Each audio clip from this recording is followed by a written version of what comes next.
Welcome back to Quality Digest Live for January 19th, 2018. QDL is your weekly look at who and what is making the news in the world of quality. I'm Dirk Ducharme, Editor-in-Chief of Quality Digest. Yes, you are, actually. Yeah, there you go. And I'm Quality Digest publisher Mike Richmond. Well, you know, a very interesting piece that we ran this week explores a potential merger and its ramifications on two huge and interrelated customer-facing sectors, health insurance and pharmacy retailers. CVS merger with Aetna, healthcare cure or curse, is the name of the article which appeared in Tuesday's issue of the Quality Digest newsletter. And the article was written by Sharona Hoffman, and she's a professor of health law and bioethics at Case Western Reserve University, and as such, she's uniquely qualified to look at the pros and cons of this proposed deal for consumers. At first, we can kind of, Dirk, maybe run through the pros. She ran through these in some detail, but I'm going to kind of shortcut my way through them. But okay. She ran through the pros and the cons potentially of this deal for customers, for consumers. The first one she mentions is negotiating power. Now, customers of this combine may, and that's a key term here, they may see lower prices that CVS Aetna could negotiate on drugs and medical devices.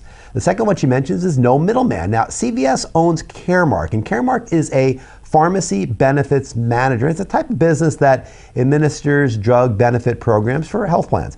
However, companies like Caremark often get discounts on drugs, but do not pass those along to customers. So there's some thought that by cutting out this middleman, which the deal would accomplish, that CVS Aetna could generate more savings for customers. The third thing that she mentions is easier access. CVS already offers what it calls minute clinics, which are staffed by nurse practitioners. This deal would allow not only an expansion of these services, but also corresponding coverage for relatively minor complaints, as well as the convenience of one-stop shopping. That's a good thing. Fourth thing is improved data analytics, and combining information available from a patient's insurer with his or her pharmacy could allow the better monitoring of certain conditions, if that data is managed properly. Well, there is that. Don't know, did you happen to see the story about Aetna that just came out a little while ago? Well, I mean, for those of you who aren't aware, just came out yesterday, I think early this morning.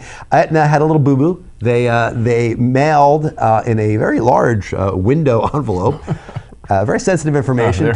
We got it right there. There you go. Yep. To 12,000 of their customers, very sensitive information about HIV medications. Right. That these customers were in need of. And ironically, I'm going to read this right here because I just printed it out. Ironically, Aetna's mailing was an attempt to address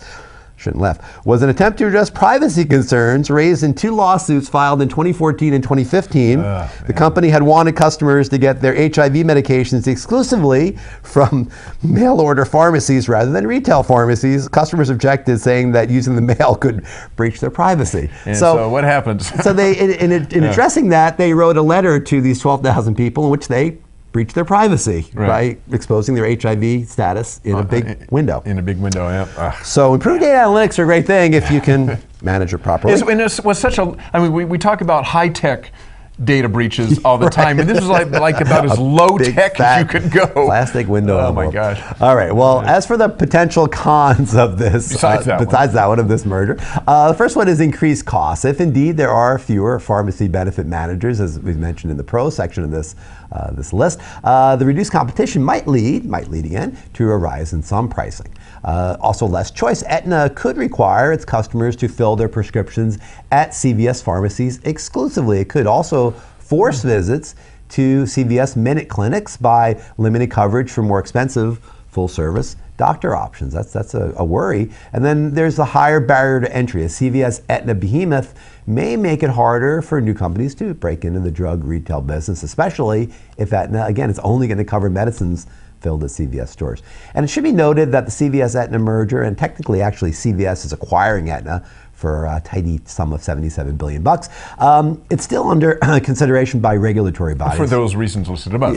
Many of those, right. Yeah. And this is considered a vertical as opposed to a horizontal merger. In other words, the companies merging provide different yet complementary services for customers rather than overlapping ones. And in theory, vertical mergers don't restrict competition and consumer choice in the same degree as horizontal ones. Of course, the Trump administration, as many of you are aware, is currently opposing another vertical merger in a different space between AT&T and Time Warner. So predictions like resistance might be futile, but we'll just have to wait and see what happens. I mean, mergers are always a big thing with regulatory bodies. To me, I see a lot. I mean, I know the concerns. I think the only of the cons, the only one I think that's realistic, and is usually why you look at monopolistic stuff, is that are you Xing out other businesses from getting into the same thing? The other two, I'm honestly not all that concerned with, but from a government point of view, they're always trying to make sure you don't get a monopoly, and this definitely could potentially hurt other competitors. They don't want to limit consumer choice. That's really a key thing that the Justice Department, the SEC always looks at, is our consumers going to get a fair shake and be able to use their power as consumers to get the best